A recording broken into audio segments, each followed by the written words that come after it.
cette nouvelle visite virtuelle. Je m'appelle Céline, je travaille pour MyFuture, une structure qui accompagne les jeunes à trouver leur orientation professionnelle, ou en tout cas qui essaye. Du coup, aujourd'hui, on est au centre Alzheimer Marie-Louise, en partenariat avec l'Opco Santé.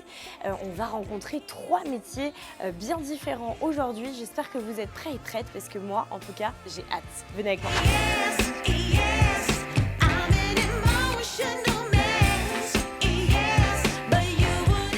Et on retrouve tout de suite Julie, infirmière. On va en savoir un petit peu plus sur son métier. J'espère que vous avez plein de questions dans le chat. C'est parti. Bonjour Julie, comment ça va? Ça va et toi? Bah écoute, moi ça va super. On est au centre Alzheimer Marie-Louise, c'est ça? Oui. C'est quoi exactement? Alors, c'est un petit établissement qui accueille des personnes âgées atteintes de maladies neurodégénératives type Alzheimer. Il y a des spécificités qu'il faut qu'on prenne en compte au quotidien. Et donc, on accueille 32 résidents de façon permanente. Donc toi, tu t'occupes de 32 résidents en tant qu'infirmière, voilà. du coup, sur ce centre-là. Oui. Vous avez, de ce que j'ai compris, 2 structures différentes. Qu'est-ce qui se passe dans ces 2 endroits différents? Alors, à l'accueil de jour, nous, on n'y intervient que le midi. Donc, on administre les traitements des résidents qui en ont le midi. Et on s'occupe de faire le pilulier à la semaine. Le pilulier? Oui, les piluliers. Tu mets des pilules à l'intérieur de boîtes? C'est ça. Les résidents amènent leur traitement à l'accueil de jour. D'accord. Et nous, après, on leur prépare sur toute la semaine le pilulier, du coup, par rapport au jour de leur venue au sein de l'accueil de jour. Ok, très clair. Et du coup, d'où la question, quels sont tes horaires? Moi, je suis en 12 heures. Donc, je travaille de 7h à 19h. Sur un roulement de 2 semaines. Donc là, j'ai la petite semaine où je travaille que le mardi, mercredi, jeudi. Et la grande semaine où je travaille le lundi, mardi, samedi, dimanche. Donc je fais un week-end sur 2. Du coup, quand tu as la semaine où tu as le mardi, mercredi, jeudi, en fait, tu as un gros week-end. J'ai 3 jours. Le vendredi, le samedi, le dimanche. Je travaille jamais le vendredi. Ah ouais, sur aucune de mes semaines. Du coup, tu es infirmière. En quoi ça consiste exactement dans ce genre de centre d'être infirmière? C'est beaucoup d'accompagnement à la personne âgée, c'est-à-dire que c'est prendre la personne dans sa globalité. Donc quand la personne arrive ici, elle a une histoire de vie qui est très très importante pour nous, pour la connaître déjà, connaître ses envies, ce qu'elle aime, sa famille. Et tout ça, en fait, ça va nous permettre de lui adapter son quotidien dans cette structure-là. Avec des personnes de type Alzheimer, il faut vraiment respecter leur rythme de vie. Un exemple, c'est une personne qui s'est toujours levée à 10h le matin, qui aime dormir le matin. Et bien, nous, on ne va pas aller la réveiller à 7h du matin. Oui, tu vas la réveiller en fait à 10h comme elle avait l'habitude de faire. C'est ça, on respecte vraiment le rythme de vie de la personne, tout simplement. Et si il joue aux jeux vidéo jusqu'à 3h du matin, tu respectes? Alors oui, après c'est des décisions qu'on prend en équipe, c'est discuté, mais c'est possible. On a un résident qui a une Nintendo Switch là, voilà. Ah ouais. Et voilà, il a accès quand il veut, enfin, il n'y a pas de restriction, franchement, il n'y a pas... Oui, ils sont libres de faire ce qu'ils veulent en fait. Exactement. Est-ce que tu peux m'expliquer la différence entre accueil de jour et accueil permanent? Oui, alors l'accueil de jour, c'est des résidents qui viennent à la journée de 9h à 16h30.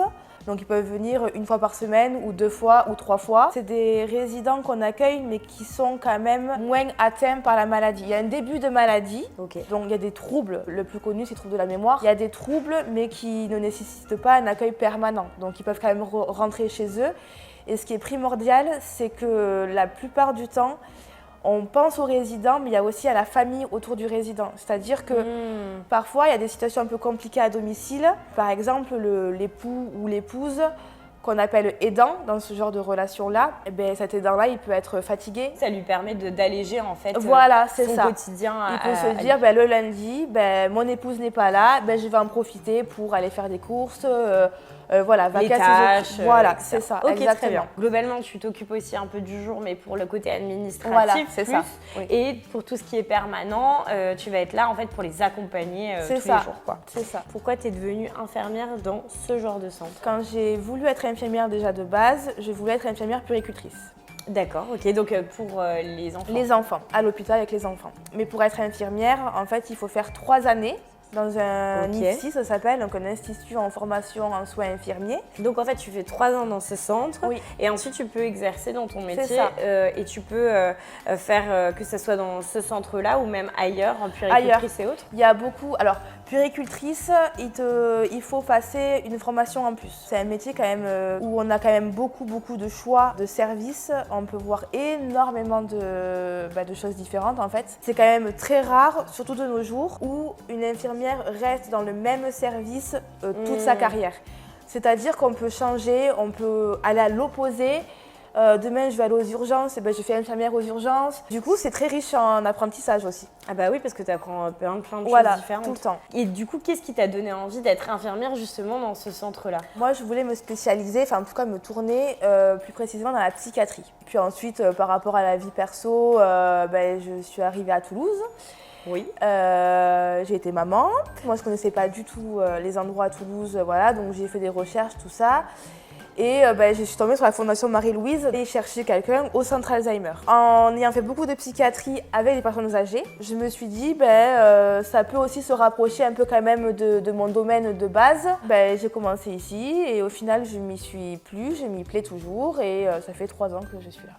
Ok, très bien, super en tout cas. Ouais. Il y a une ambiance qui a l'air hyper chouette entre vous, vous faites des choses ensemble. C'est-à-dire qu'on fait vivre l'établissement, autant au niveau professionnel avec les équipes, entre nous, qu'avec les résidents. On propose régulièrement des activités sur la journée. On peut aussi partir à l'extérieur, aller au restaurant, aller boire un verre au bar à côté. Moi, j'ai participé à l'élaboration d'un projet qu'on appelle Transfert. On a amené 3 résidentes pendant 3 jours à Leucate, donc dans le sud, vers Barcarès, Perpignan. Oh, c'est un coin sympa aussi, hein. Voilà. Du soleil en tout cas. Au soleil, à la mer, en camping.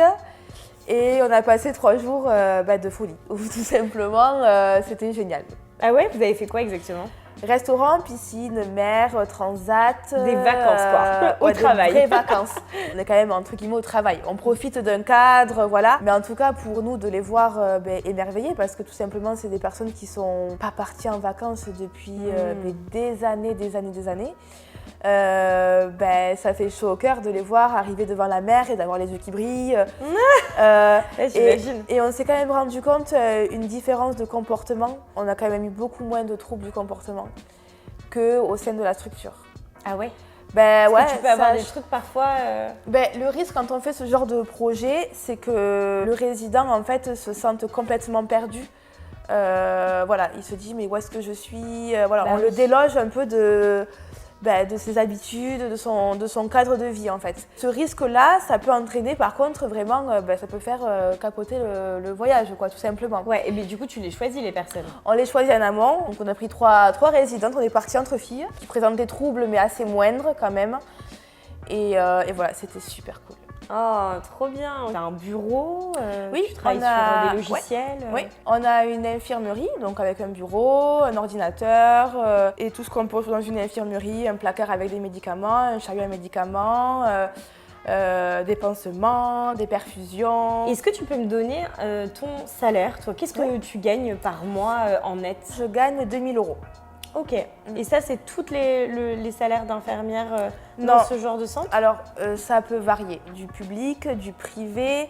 Il y a aussi l'expérience. Parce que du coup, en tant qu'infirmière, en fait, après, tous les 4 ans, on atteint des échelons. Dans ces échelons-là, on gagne un peu en salaire. D'accord, ok. Est-ce que tu peux m'expliquer un peu ton parcours jusqu'à là? Oui. Alors moi j'ai eu un bac STG. Ouais, donc sciences technologiques et de gestion. Qu'est-ce qu'il y a? Je savais même plus ce que ça voulait dire. Donc donc j'ai fait un bac STG et ensuite je me suis dirigée dans des préparations au concours, sachant que maintenant c'est par Parcoursup. D'accord. Il n'y a plus ce concours. C'est donc sur dossier sur Parcoursup et ensuite il y a un entretien individuel au sein de l'institut qui est demandé en fait, avec plusieurs professionnels pour les motivations et les attentes des candidats. D'accord, ok, très clair. Quelles sont tes missions vraiment au quotidien? Genre qu'est-ce que tu fais avec les résidents? Alors, principalement, il y a l'administration des traitements. Par exemple, le petit déjeuner le matin, ils viennent prendre leur petit déjeuner, tout ça. Et je leur donne les médicaments avec le verre de jus de fruits, ils les prennent, voilà. Après, il y a tout ce qui est un peu bobologie, hein, les pansements. Tu l'appelles comment, bobologie? C'est mignon. Et donc du coup, bobologie. Voilà, des petites plaies. Donc on refait des pansements. Ensuite, il y a tout le côté aussi relationnel. On passe beaucoup de temps avec eux, on discute avec eux. Une séance de manucure, voilà, c'est un moment convivial ensemble. Ah ouais, tu fais une petite manicure tranquille. Oui, petite manicure, on met du vernis. Voilà, il y a vraiment l'aspect technique et infirmière technique avec les traitements, les pansements, les perfusions, avec la pose des aiguilles, enfin des cathéters. Voilà, c'est le côté très technique de l'infirmière. Ouais. Mais être infirmière, il n'y a pas que le technique, il y a aussi le relationnel et c'est quand même très très important dans tous les domaines infirmiers, mais d'autant plus dans ce genre d'établissement-là. Ouais, parce que eux, c'est ce qu'ils recherchent. C'est ce qu'ils attendent, quoi. Voilà. Ok, mais en tout cas, très clair et j'ai l'impression que tu adores ton métier. Oui, oui. Après... C'était un oui franc en tout cas. Non, j'aime beaucoup. Après, voilà, je suis très attachée aussi à cette structure-là parce que c'est une petite structure, c'est très familial. C'est, voilà, même avec la direction, tout ça, c'est quand même... On a cette hiérarchie-là, mais je veux dire, on peut dire les choses avec les équipes. Enfin, moi, c'est que normalement, l'infirmière est au-dessus de l'aide-soignante dans la hiérarchie. Moi, je ne le vois pas du tout comme ça, quoi. Enfin, oui, toi, on est ensemble, quoi. On est une structure où on accueille les résidents jusqu'à la fin de leur vie. D'accord, ok. Ce qui n'est pas toujours le cas dans les EHPAD classiques. Du moment où ils rentrent ici, en fait, on fait tout pour qu'ils se sentent bien. Ils se sentent bien et on les accompagne vraiment jusqu'au bout. Et au niveau émotion, émotif, etc., qu'est-ce que ça te fait, toi? Parce que, je veux dire, tu les vois quand même globalement toute la journée et derrière, tu les vois partir aussi. Oui. Alors, moi, je suis quelqu'un de très sensible de base. Mais après, je pense que s'il y a un point que j'apprécie énormément ici, c'est bien l'accompagnement en fin de vie. C'est pas facile. Après, c'est aussi l'expérience qui nous apprend et que on se rend compte de certaines choses, voilà. Mais moi, je pense que c'est ce que je préfère ici, en fait, parce que c'est vraiment un accompagnement très privilégié, où vraiment le confort de la personne qu'on accueille, c'est vraiment c'est primordial en fait. L'accompagnement des familles aussi, parce que qui dit résident dit famille également. Oui, ils peuvent venir en plus. Oui, bien sûr. Et de vivre dans leur quotidien, parce que c'est leur domicile, eux ils vivent ici, c'est chez eux maintenant ici. Et que forcément, nous, on est là pour les accompagner, mais on rentre quand même dans leur vie privée en fait. Ouais, carrément. Et que forcément, ça crée des liens autant avec les résidents, autant qu'avec les familles des résidents. C'est vraiment un accompagnement, moi, que j'adore. En tout cas, merci beaucoup pour avoir échangé avec moi. J'étais trop contente de parler avec toi. Et bien moi aussi, avec grand plaisir. Et pour continuer, on va rencontrer tout de suite Nadège qui est AMP. Alors du coup, je sais pas du tout ce que c'est, donc on va lui demander ça tout de suite. Venez avec moi. Bonjour Nadège. Bonjour. Enchantée de te rencontrer, je suis trop contente. De même. Et du coup, toi, tu es AMP. Alors j'ai lancé l'information là, mais qu'est-ce que c'est exactement? Alors AMP, c'est les toilettes le matin, s'occuper des résidents, et après c'est l'animation. D'accord, ok. Et donc du coup, AMP, qu'est-ce que ça veut dire? C'est accompagnant médico-psychologique. Psychologique. Donc quand tu me dis que tu accompagnes les résidents et que tu fais des ateliers, il y a toute une partie psychologie aussi. Oui, tout à fait, oui, bien sûr. D'accord. Oui. Si je te demande un exemple de ce que tu fais toi au quotidien, des missions que tu peux faire notamment liées à ton métier, qu'est-ce que ça va être par exemple? Eh bien, une journée type, par exemple, ça peut être le matin, on commence à 7h, donc il y a les petits déjeuners. Ensuite, il y a le réveil des résidents, la toilette. Et après, il y a les repas. Et après, l'après-midi, c'est plus avec eux sur les activités, un moment privilégié avec eux. Oui, parce que j'ai oublié de le rappeler, la structure, du coup, le centre Alzheimer est structuré en deux parties, si je ne me trompe pas. Un accueil de jour et un accueil permanent. Et donc, toi, tu es plus dans l'accueil permanent. Permanent, tout à fait. Ok, et donc, la particularité de l'accueil permanent, c'est qu'en fait, c'est des personnes qui sont comme chez elles. Voilà, c'est ça. Ils sont chez eux. Ils sont à la maison, tout à fait. Ok, donc toi, en fait, tu viens pour les aider dans des activités quotidiennes. Dans la vie quotidienne. Et si tu devais me raconter une mission que tu fais, par exemple un atelier que tu animes, après c'est beaucoup des sorties aussi. On a le privilège ici de faire beaucoup de sorties en extérieur aussi. Ah oui, mais en plus il fait beau puisqu'on est, je l'ai pas dit, mais on est à Toulouse. Oui. En plus on a les camions adaptés, donc on peut aussi facilement prendre des personnes en fauteuil roulant.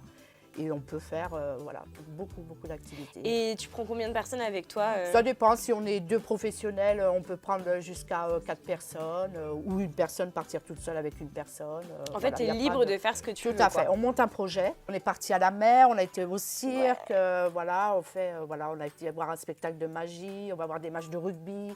Enfin, on fait énormément de choses. On va manger des glaces. Ah oui, moi aussi, j'ai vu le match de rugby. Très chouette. Oui, voilà. On fait comme on veut. Voilà. Et toi, tu fais en fonction de ce que tu aimes aussi, finalement. Tout à fait. Les activités et autres. Ok. Et tu noues des liens avec certaines personnes? Ah oui, beaucoup. Ouais.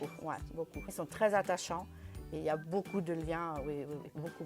Ok, super. Bah du coup, c'est trop bien parce que en fait, tu les revois tous les jours, c'est comme tes amis, quoi. Tout à fait. Ouais. Et tu commences à quelle heure le matin? Tu me disais 7h, c'est un réveil assez tôt, ça, hein? Alors 7h, après on les réveille tranquillement, on n'y va pas de suite, mais 7h... Après, c'est un réveil assez tôt pour toi, je parlais. Oui, ça après, voilà. Parce que moi, je me suis levée là à 4h30 pour prendre le train pour faire ce tournage. Je peux t'assurer que c'est tôt. Non, mais après, ça va. Et ensuite, tu termines à quelle heure? On finit à 19h. À 19h, voilà. D'accord, ok. Voilà. Et toi, tu habites à Toulouse même? Oui, enfin au Canville. J'habite au Canville, à côté, à 10 minutes d'ici. D'accord, parce qu'ici, on est à Pêche-Beaunieu, qui est à côté de Toulouse, à 3 minutes de Toulouse, quoi. Tout à fait. Ok, très bien. Toi, qu'est-ce que tu as fait pour arriver jusqu'ici? Alors, j'ai commencé en tant qu'ASI, au niveau du ménage. Qu'est-ce que c'est une ASI? Alors, une ASI, c'est la personne qui entretient les locaux. D'accord, qui fait le ménage dans les chambres, voilà. Ouais. Et donc, à l'époque, je travaillais à Paul Elisa à Launaguet. Et donc, on m'a proposé par mon dynamisme de passer à l'animation. C'est vrai que Nadège, tu es très punchy quand même. Par rapport à mon dynamisme, on m'a proposé de passer à l'animation. Donc, ce que j'ai fait pendant 8 ans. Je faisais les toilettes le matin et l'après-midi l'animation. Ok. Et après, j'ai voulu me cibler un peu quelque part sur une autre pathologie, donc le centre Alzheimer. Ok. Et parce que c'est vrai que moi, quand je suis rentrée dans l'établissement, je me suis tout de suite dit oh là là, ça va peut-être être un petit peu lourd. Et en fait, pas du tout. Pas du tout. On rencontre des personnes hyper justement comme toi, qui n'ont pas besoin de café du tout. Non, j'en bois quand même. Ah bon? Si. Mais en fait, ici, c'est une petite structure, il n'y a que 32 résidents, ce qui nous permet quand même beaucoup de possibilités de être plus longtemps avec eux, de faire plus de choses avec eux, parce qu'on est quand même 2 équipes de 7 professionnels. C'est énorme, ce qui nous permet de faire des choses, voilà. Trop stylé, quoi. Ouais, voilà, carrément. Ouais, non, vraiment. Donc toi, tu viens d'un parcours un peu différent. Et alors, qu'est-ce que tu as fait comme études? Est-ce que tu as fait des études pour arriver à ton poste? Non, parce qu'avant, j'étais dans les assurances, donc ça n'avait absolument rien à voir. Ouais. Tu faisais quoi dans les assurances? Je faisais les archives. D'accord, ok. Ça n'a rien à voir. Donc tu travaillais dans les assurances et tu m'as confié tout à l'heure dans les couloirs, parce que j'ai eu le privilège de le faire, de la rencontrer avant vous, que tu travaillais à Paris, toi. Tout et à du fait. coup, ton mari a été muté à Toulouse, et donc du coup, bam, tu te retrouves à Toulouse, Voilà. sous le soleil, il y a quand même Voilà, et pour rien au monde, je retourne à Paris. Bah ouais. Et ça fait combien de temps que tu travailles ici? Alors ici, ça fait 10 ans. Ça fait 10 ans. Ouais. Donc, tu as noué des liens d'amitié avec toutes les personnes avec qui tu travailles. Tout à fait. Vous faites des petites choses, genre des petits barbecues? Oui, des sorties, des soirées. Ça danse. On va danser. Oui, voilà, c'est beaucoup ciblé sur la danse. Oui, c'est beaucoup ciblé sur la danse? Entre collègues, oui, c'est beaucoup sur ça. Tu fais du tango et tout avec... Non, des danses, les années 80, toutes ces choses-là. Ah ouais, ok, très bien. Voilà. Bah super, il y a de l'ambiance, quoi. Ouais, tout à fait. Et vous avez des avantages à être dans l'entreprise? Alors ici, beaucoup d'avantages. On a un comité. Voilà, okay. Avec pour Noël, donc on a des chèques vacances. Pour les vacances, voilà. Du coup? Oui, tout à fait. On a des chèques vacances. Pour Noël, on a des chèques cadeaux, on a des chèques culture et beaucoup de réductions sur les spectacles, les parcs d'attractions. Ok, stylé. Voilà, ouais. Et du coup, des chèques vacances, qu'est-ce que c'est? C'est les chèques quand on part en vacances. Vous pouvez vous en servir pour le péage, pour les restaurants, pour les locations de vacances. On te donne de l'argent, en fait. Pour expliquer un petit peu aux personnes qui nous suivent, c'est des carnets qu'on peut utiliser. C'est des coupons de 10 euros, 20 euros, 30 euros qui sont fournis par l'entreprise. C'est en cadeau. Donc, c'est pour ça que ça s'appelle chèque vacances. Et on peut en profiter pendant ces vacances. Et toi, tu pars beaucoup en vacances? Oui, je pars en camping tous les ans. Tu pars en camping tous les ans? Tu pars où? Vers du côté de Valras ou voilà. Stylé. Donc tu profites de toutes les activités. Oui. Ah oui, tout à fait. Bah, j'imagine qu'il te faut un peu de danse, il te faut des activités toute la journée pour te combler. En camping, voilà. Je participe à tout. Tu travailles tous les jours, toi? Non. On a des semaines de 3 jours et des semaines. Alors on fait le lundi, mardi, samedi, dimanche. D'accord. Et après on fait mercredi, jeudi, vendredi. Mercredi, jeudi, vendredi. Voilà. Ouais. Donc en fait, tu as des longs week-ends ou alors tu as des jours de repos. Ah oui, tout à fait. Et puis en plus, l'avantage aussi qu'on a ici, c'est qu'on a des REC. Alors c'est-à-dire que si vous faites des jours en plus ou des jours fériés où vous travaillez, vous les récupérez en heures, ce qui vous permet de poser une journée. C'est des heures qu'on récupère. Tu peux avoir encore plus de vacances. Si vous C'est débrouillez parfait bien. ça, vous avez plein d'avantages, plein de vacances, ouais. les gens sont super sympas, il y a une ambiance trop cool. La direction aussi, quand même. Ouais, la direction. Le signaler aussi, ils sont quand même, ça va. Ils sont pas trop sur notre dos, ça va. Franchement, ça va. Trop bien. Voilà, je tenais à le dire aussi. Où est-ce que tu interviens un peu dans le centre? Est-ce que tu interviens dans la cuisine, j'imagine, dans la cantine? Partout, on peut partir. Donc vous avez quoi comme lieux différents? Alors, on a le salon. Là Ouais. où on les installe le temps de finir les toilettes. Après, vous avez la cuisine. D'accord. Et après, on a ici, puis on a tout le parc là derrière, tout le jardin où on peut aller dehors. Ok. Il y a la guinguette aussi qu'on a pris. Une guinguette? On a une guinguette. Est-ce qu'on parle de la même guinguette avec les petits… Ouais, voilà, exactement. Ah ouais. Donc l'été, on l'aménage un peu plus. Oui. Et puis on prend les goûters dehors, on mange dehors, voilà. Qu'est-ce que tu mets en place concrètement dans l'aspect psychologique de ton métier? Mais beaucoup l'aide au quotidien en fait. D'accord. Expliquer les gestes du quotidien, beaucoup parler avec eux, beaucoup. Ah, tu parles C'est beaucoup. Voilà. Imaginons, j'aimerais dessiner. Est-ce que tu vas m'aider à dessiner? Qu'est-ce que tu vas faire exactement? Je vais vous installer à table, je vais sortir le matériel pour dessiner, peut-être vous aider à prendre la main pour aider un peu. Et si je vois que la personne, tout doucement, si elle continue à dessiner, je vais enlever la main pour la laisser continuer Et sinon, à tu dessiner. l'aides à… Voilà, exactement. À faire son truc. Ouais. Ok. Et vous avez des choses qui sont mises en place, par exemple je sais pas, des coloriages Oui, beaucoup. Des jeux de société, des choses comme ça. Jeux de société, coloriage. On a une borne de musique, il y a beaucoup, beaucoup de choses. Ouais. Je voulais te poser une question qui revient énormément dans le chat pour les jeunes. Oui. Est-ce que tu peux me donner ton salaire en net? Combien t'es payé par mois, toi? Alors, pour une diplômée, c'est un salaire de 1500. 1500 euros. Et après, avec l'ancienneté qu'on monte, et Ouais. après, ça monte jusqu'à 1900. 1900 Ouais. euros. Ok, donc de 1500, Voilà. quand on arrive sur ton poste, Tout à fait. jusqu'à 1900 euros, Voilà. ce qui est déjà très très bien. Ouais, tout à fait. Quand je suis rentrée, j'ai Oui. vu Salon des familles sur la porte. Je vois des mains derrière. J'ai l'impression que c'est des mains en tout cas. Oui, des Ouais. résidents. tout Apparemment à qui, fait. ont des plus grandes mains que moi. Oui. Et donc du coup, c'est les mains de qui? De la plupart des résidents. Ok, Voilà. et vous faites vous faites souvent de la peinture? Oui, C'est de la ça beaucoup. Ouais, Ah ouais? Beaucoup. Ouais, Ok. ils aiment beaucoup la peinture. Et ça, tu l'as fait quand par exemple? Ça fait très longtemps. Ouais, ça fait Il esprit faudrait le déco. remoderniser un petit peu, mais ça fait très longtemps. Bah moi je trouve que c'est sympa, il y a Ouais. pas mal de couleurs, Ouais, il y a oui, plein de ouais. choses. Bon après là il y a eu un petit flop, Ouais, mais oui. bon, c'est pas grave, on dira rien. Mais Après, ok. là, c'est la pièce où la plupart du temps on fait les activités. Si vous avez la Tower Tafel, je ne sais pas si vous connaissez. Pas Alors, du tout, c'est quoi? alors, je ne sais pas si je vais bien savoir vous l'expliquer. En fait, ça reproduit des images sur la table blanche. Alors, Je vais vous dire par exemple des feuilles. Ah ouais? Et les résidents font comme ça et vous avez les feuilles qui partent. Là, vous avez les Ah oui, t'as classeurs les pour jeux de les société. chansons. Après, les jeux de société sont plus là-bas, mais là, vous avez les chansons, il y a de tout. Et bah puis super, après, il y en a plein partout. quoi. Ouais, il y en a partout. Il y a de quoi faire. Voilà. Ouais. Il y a encore une pièce à côté, là où il y a encore d'autres choses. Il y a de quoi faire. Ok, et on peut y aller? Ah, si vous Allez, voulez, oui. c'est parti. Oui. Chamboule tout, toutes les activités. Ah, j'adore le chamboule tout. ouais. Ah mais ouais, Ça aussi, on s'en était servi. Tu pour l'as faire fabriqué les bonhommes. Non, en fait, c'est parce qu'on avait fait des bonhommes de Noël, on avait fait des Pères Noël. ah c'est un Donc, chapeau? Ouais. Puis là, on avait mis les trucs en dessous pour faire le bonhomme avec le chapeau dessus. Puis on avait fait des bonhommes, des cerceaux. Enfin, il y a tout plein. Il y a de quoi. Ouais, il y a quoi faire. Oui. C'est votre ouais. réserve personnelle. Ouais, c'est ça. Merci beaucoup de t'être Mais, rendu disponible avec pour plaisir, avec cette plaisir. interview.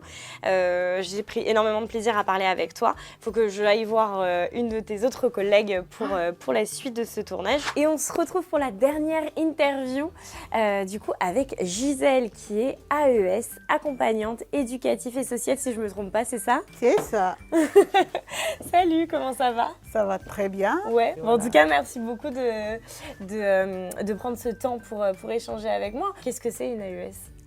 Ben, une AES, c'est l'accompagnement éducatif et social. Ça consiste à être au plus près des résidents, des personnes accueillies ou des enfants, parce qu'on travaille dans beaucoup de secteurs, parfois Ouais. en EHPAD.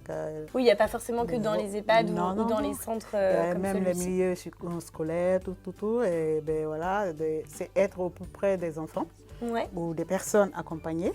Et c'est le métier du quotidien. Les accompagner, les soutenir dans toutes les activités de la vie quotidienne. Si je te demande des exemples de ce que toi tu fais dans la journée, est-ce que tu en as? On commence la journée à partir de 9h30. Il y a des personnes en fait donc, qui viennent en voiture, Ouais. qui arrivent à l'accueil, donc de jour. Et donc toi tu vas en fait les chercher dans la voiture et les amener en fait dans le centre, c'est ça? Déjà, on a les chauffeurs de la fondation. Ah, vous avez vos propres chauffeurs et Ouais. tout. Et ils vous raccompagnent chez vous aussi? Ah non, pas nous. Pas nous, mais les personnes accueillies. Ouais. Donc, ils partent chercher Les résidents. les résidents. On accueille tous ceux qui viennent les matins. En hiver, par exemple, on les aide à accrocher le manteau dans les vestiaires. Et après, on les accompagne pour prendre le petit déjeuner avec nous. Ah ouais, ils ont le droit d'avoir un petit déjeuner à 9h30 quoi. Un petit café. Ah, petit café, normal. Voilà, et tu prends le café avec eux, tu manges aussi? Souvent, pas toujours, mais souvent on le fait pour ne pas les laisser seuls. Et parce que tu aimes bien le café. C'est le temps d'échanger avec eux, de leur demander s'ils ont bien passé la nuit, s'ils sont contents d'être là. Quand ils viennent avec l'accueil, avec l'ambiance des autres, avec les professionnels, et tout de suite, ils vont... Et ils se sentent bien d'un coup, quoi. Voilà. Et okay. Mais c'est parce que tu as un sourire aussi que tu as une manière d'accueillir les gens qui est hyper chouette, je pense. Ben, je vous remercie, merci. Et donc du coup, ok, toi tu accueilles les gens et tu fais en sorte qu'ils se sentent bien au sein du centre. Donc tu es leur premier visage en fait quand ils arrivent. C'est ça. Et ensuite, est-ce que tu les aides dans les tâches de la journée où tu animes des ateliers, où tu pars avec eux sur des choses? Là, je les aide dans tous les actes de la vie quotidienne. Du lever. Du lever, ok. Pour les aider à se lever. Ce sont des personnes au réveil déjà, c'est un peu difficile. Pour les aider à se réveiller, dans la bonne humeur. Quand tu te réveilles globalement, tu n'as pas envie d'être réveillé, quoi. D'être réveillé comme nous. Hein. Bah oui. Et donc, il faut déjà leur donner envie de se réveiller. Ouais. Pas rentrer précipitamment dans la chambre, respecter leur intimité. On fait la toilette, si c'est la toilette au lavabo ou si c'est une douche. Okay. On prend la douche, le shampoing. Et ben, c'est un moment aussi très convivial puisqu'on rentre dans leur intimité. Oui, c'est ce que j'allais te demander. Et du coup, voilà. C'est gênant ou Au début, oui. Quand on ne connaît pas la personne, bien sûr, ouais. C'est un peu gênant. Je pense qu'eux, ils sont plus impactés que nous, quoi. C'est un moment d'intimité. Et puis, c'est un moment aussi de relation.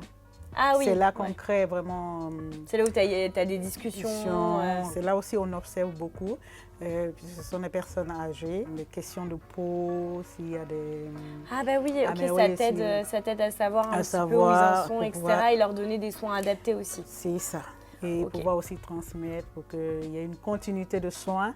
Pour ces personnes. Vous faites des réunions entre vous pour dire, tu vas dire, il y a madame ou monsieur qui s'est blessé là, et donc du coup, il faudrait aller le voir, etc. Et du coup, tu le passes à l'infirmière, donc qu'on a vu. Voilà, parce qu'au moment des toilettes, si on trouve une anomalie, on appelle déjà l'infirmière. Ah oui, d'accord, donc vous appelez Julie. Voilà, on appelle Julie à la rescousse, elle vient. Et puis après, comme je le dis, on passe au choix des habits. Quand ils le peuvent, on leur demande leur avis, ils choisissent. Pour pouvoir maintenir quand même leurs acquis et préserver vraiment leur autonomie, il faut les faire participer. Ne pas le faire à leur place, mais leur donner l'opportunité de pouvoir le faire. Après la toilette, il y a le petit déjeuner, c'est-à-dire le repas, et après midi. Entre deux, on peut faire aussi des activités. On peut faire de l'animation. On peut faire écoute musicale, on peut faire la danse. Vous dansez ensemble aussi? Oui, on danse ensemble, c'est sympa. En tout cas, ça fait des journées bien remplies. À l'accueil du jour, je travaille 5 jours sur 7. 5 jours sur 7 à l'accueil du jour? À l'accueil du jour, de 9h à 16h20. D'accord. Et à l'accueil permanent, ça dépend, comme je le dis. Si je fais des journées, par exemple, de 10h, mais forcément, j'ai au moins 2 jours de repos. Ah bah oui, c'est mieux. Et si c'est des journées de 12 heures, après, j'ai 3 jours de repos. D'accord, ok. Donc tu as des jours de repos qui sont quand même cool. C'est quoi ton parcours? Qu'est-ce que tu as fait et d'où tu viens pour arriver ici au centre et être en alternance? Je suis d'origine ivoirienne, mais j'ai beaucoup plus vécu en Belgique avec mes parents. D'accord. À l'âge de 17 ans, déjà, je suis rentrée dans les ordres. pour devenir religieuse au couvent. Ah, tu es devenue religieuse au Voilà, couvent. au Ok. couvent. Et donc, j'ai fait des études de comptabilité. Donc en même temps que tu étais religieuse au couvent, tu as fait des études de compta. Oui, j'ai fait le BTS, gestion commerciale. Ok, BTS gestion commerciale. Mais j'ai travaillé comme comptable, D'accord. beaucoup plus. Et après, tu t'es aperçue que finalement, tu avais envie de faire autre chose? Ah non, j'ai travaillé pendant 17 ans comme comptable. Ah, 17 ans comme comptable. Ah ouais, Ok. j'ai travaillé pendant 17 ans comme comptable. Ce qui m'a fait changer, bon, c'est-à-dire ma reconversion, au fait, après un bilan, je dis, mais c'est pas pour cela que tu as fait ce choix. Ouais. Les premiers amours, c'était la relation humaine. En fait, c'était ta vocation première Voilà, et c'est tu ça. l'as pas retrouvée dans dans la comptabilité. Non, non, non. Donc c'était trop du de coup, en chiffres. fait, tu Voilà, t'es dit, je- vas-y, go, je vais postuler ailleurs, quoi. Voilà. Et du coup, tu as réussi ton concours. Et donc Voilà. là, ça fait, tu es dans ta 2e année d'alternance. Bientôt, je finis là au mois de juin. Oh, ok. Et du coup, tu as des partiels, des choses comme ça? Ah oui, beaucoup. Ça, et tu es dans une classe avec des gens de ta tranche d'âge aussi ou c'est... Un peu plus âgé et beaucoup plus jeune. Ah ouais. Et vous vous entendez bien? C'est cool l'ambiance? Super bien. Ah ouais, bah en même temps, avec toi, c'est facile, quoi. Et surtout qu'ils m'ont pris comme déléguée de la classe. Ah waouh! Donc ça se passe très très très bien. Franchement, ça se passe bien. Est-ce que tu apprends des choses qui t'intéressent? Est-ce que les profs sont bien? C'est une très très très très très belle formation. Et pour moi, il faut de la théorie et de la pratique. Je pense que moi, ça m'a beaucoup aidé. Ouais. Et surtout que c'est une reconversion. Et ça m'a aidé parce que je suis nouvelle dans le secteur. Et ça m'a permis vraiment la formation de faire un lien entre ce que j'apprends et ce que je fais. Quel est ton salaire en net en tant qu'alternante du coup AES? 1280. 1280 €. Ok, très bien, en net. Bon, bah, ce qui est plutôt chouette si vous êtes en études. Est-ce que tu aurais des conseils pour toutes les personnes qui souhaiteraient s'orienter, se réorienter justement, et un peu qui ont peur de passer le cap de la réorientation vers le métier d'AES? Qui n'hésite pas, c'est très génial. Moi, j'avais des appréhensions au début. Ouais. Je disais, mais T'avais quoi comme a priori? ah ben, je dis, je connais pas. Déjà, c'était Ouais. ma peur. Et puis, je dis, ben, écoute, à l'âge de presque 50 ans, c'est maintenant que tu vas aller étudier encore. Et est-ce que j'aurai... Flemme. Est-ce que j'aurai vraiment les capacités? Est-ce que j'aurai assez de concentration, assez d'énergie? Et j'avoue que, ouais, ça vaut le coup. On te sent épanouie. Ouais, franchement, je suis épanouie. Donc tu es trop contente, tu finis bientôt ton alternance en juin. Voilà, au mois de juin. Ok. Et du coup, tu deviens officiellement AES et tu restes dans le même centre? C'est mon souhait. Globalement, t'as grave aimé quoi. Non, mais oui, et puis pour moi, c'est une famille, donc... voilà. Super. On m'a parlé du fait que vous faisiez de la médiation animale. Qu'est-ce que c'est exactement et vous faites quoi en fait dans ce genre de journée? C'est une animation. Une dame qui vient avec soit un chien ou 2 chiens Ok. qui sont dressés pour faire des jeux. Et après, ils peuvent, je sais pas, caresser les animaux, Oui. passer un temps avec eux et tout. Voilà, c'est une animation, mais à but thérapeutique. C'est chouette de l'avoir mis en place en tout cas. Mais oui, vraiment, c'est vraiment chouette parce qu'on découvre autrement les résidents qui y participent. Ouais. Oui, parce qu'il y a quelqu'un qui pourrait être complètement fermé en fait dans la vie de tous les jours et en fait qui va s'ouvrir parce qu'il va avoir un chien, un chat et autres. Mais- Ça va lui faire du bien quoi. Et parce est-ce que tu aurais une anecdote à nous partager du coup? Je sens que tu en as une. C'était avec un résident qui, au début, il ne voulait pas venir à la médiation. Ouais. Et après, j'ai dit, ben, ce serait chouette, venez, vous allez voir. Et à la fin, je suis prise comme ça. Elle m'a fait un gros bisou. Oh, mais merci! Et pour moi, Ah oui, il était un peu réticent au début. réticent, Et puis, voilà. enfin, il et voulait pas y aller quoi. il voulait pas y aller. Ouais. Et après, elle m'a dit, oh, merci! Et comme j'étais assise à côté d'elle, elle m'a fait un gros bisou. Ah ouais. Câlin, c'était Et trop du coup, c'est mignon. des échanges comme ça que tu as au quotidien qui te donnent envie encore plus de faire ton métier. Ah quoi. ouais, ça, franchement, moi, comme je le dis, c'est une seconde famille pour moi et ils sont adorables. Merci beaucoup du coup Gisèle pour avoir répondu à toutes nos questions. Merci à vous. J'espère que tu as passé un bon moment comme moi. Très bien, très bon moment. Super, merci beaucoup. Merci. Très bonne journée à toi et nous Merci. on va tout de suite conclure cette visite virtuelle. Merci de nous avoir suivis. On a rencontré 3 métiers aujourd'hui. Si vous voulez les revoir, on sera en replay dans à peu près 2 semaines. Donc n'hésitez pas à revoir cette vidéo et tous nos contenus sur myfuture/live. Vous pouvez nous suivre aussi sur nos réseaux, Instagram, LinkedIn. On en a plein, donc faites-vous plaisir. Et surtout, cliquez sur abonner. À bientôt, très bonne journée, salut.